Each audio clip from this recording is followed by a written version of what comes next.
Começa agora no seu rádio Papo de Esporte.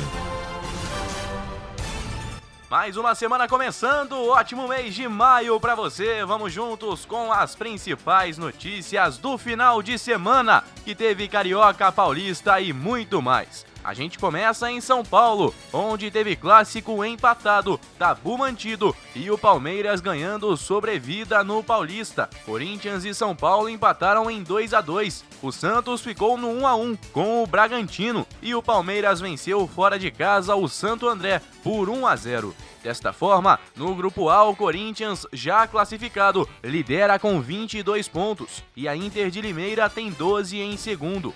No grupo B, o São Paulo também está classificado, com 26 pontos, e a Ferroviária tem 12. No grupo C, o Bragantino é o líder, 22 pontos, e o Novo Horizontino tem 18. O Palmeiras ainda tem chances de classificação, mas está em terceiro, com 15 pontos, faltando 2 jogos para o fim dos grupos. No grupo D, o Santos é outro que tem problemas. Está a 4 pontos do Guarani, que abre a zona de classificação.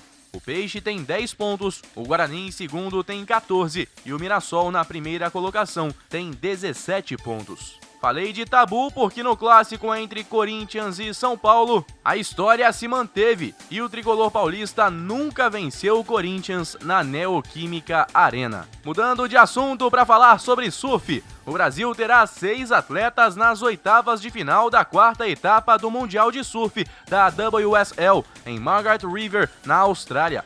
Gabriel Medina chegou a ter aperto em sua bateria, mas segue firme na competição, assim como Peterson Crisanto, Caio Ibelli, Ítalo Ferreira, Jadson André e Felipe Toledo. Por outro lado, David Silva, Alex Ribeiro, Adriano de Souza, Iago Dora e Miguel Pupo deixaram a competição. A disputa na Austrália continua hoje e a chamada está prevista para 8 da noite, no horário de Brasília. Lembrando que a Austrália fica do outro lado do mundo, por isso então essa diferença brusca de horário. Isso já é bom também para irmos nos acostumando com as Olimpíadas que vem aí. Vamos pro Rio de Janeiro fazer uma análise de cada um dos grandes. A gente começa falando sobre os times da Taça Rio, Vasco e Botafogo. Primeiro, o Cruz Maltino. Notabilizada pelo sem número de movimentos espontâneos em sua história, a torcida do Vasco chamou a atenção mais uma vez no sábado, ao lançar nas redes sociais a hashtag VasPix. Trata-se de um canal para doações visando pagar parte da dívida do Vasco, que supera 800 milhões de reais. Em contato com o portal GE, o presidente Jorge Salgado afirmou que em 2 dias já foram arrecadados mais de 300 mil reais. Ao celebrar a quantia e a mobilização dos vascaínos, Salgado afirmou que a manifestação apenas reafirma a grandeza do Vasco e de sua torcida.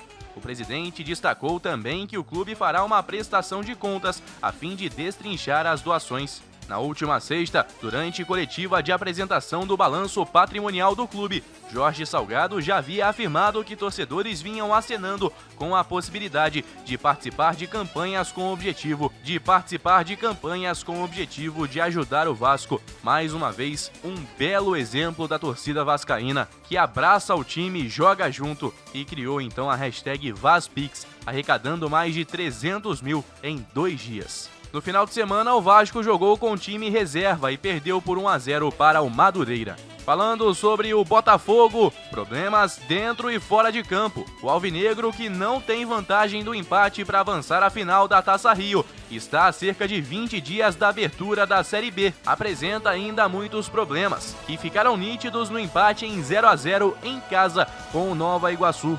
O principal problema é a melhora de rendimento que Marcelo Chamusca precisa tirar dos jogadores para ser competitivo na segunda divisão. Com muitas mudanças no elenco, o treinador tem tempo para treinar, o que foi raro na temporada até agora, e será cobrado por bons resultados. O início contra o Nova Iguaçu foi promissor, com 2 chances claras de Marco Antônio logo nos primeiros minutos. O time ensaiou ter mais movimentação e agressividade, mas logo mostrou as dificuldades dos últimos jogos. Apesar de 6 finalizações no primeiro tempo, foram poucos os lances de perigo.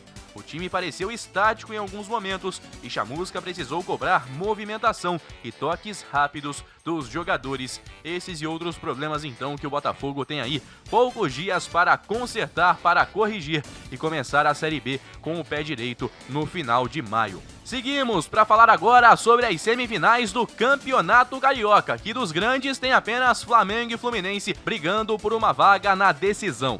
O Flamengo venceu por 3-0 o Volta Redonda no sábado e praticamente carimbou o passaporte para a final. Só sai se perder por 4 gols de diferença. E os 3 gols marcados sobre o Volta Redonda foram o primeiro hat-trick de Pedro com a camisa do Fla. Mais do que isso, fizeram o atacante superar seu início de 2020 pelo clube, quando ainda era uma contratação recente. Em seu primeiro ano no clube, Pedro marcou 3 gols nos 7 primeiros jogos. Na época, teve menos minutos, 175. A média é de 1 gol a cada 58 minutos. Mas em 2021, o atacante melhorou seus números. Com mais minutos em campo, 354, marcou 7 vezes. A média de 1 gol por jogo e 1 gol a cada 50 minutos. Este é o impressionante Pedro, que fez 3 e resolveu a parada para o Flamengo no último sábado. Já o Fluminense também entrou com o time reserva em campo para jogar contra a Portuguesa. Se contra o Madureira, o Fluminense havia tido só 4 chances de gol até os 44 minutos da segunda etapa. Com a Portuguesa, o time teve o dobro de oportunidades só no primeiro tempo. Ao todo, foram 21 finalizações e 10 lances claros de gol do tricolor.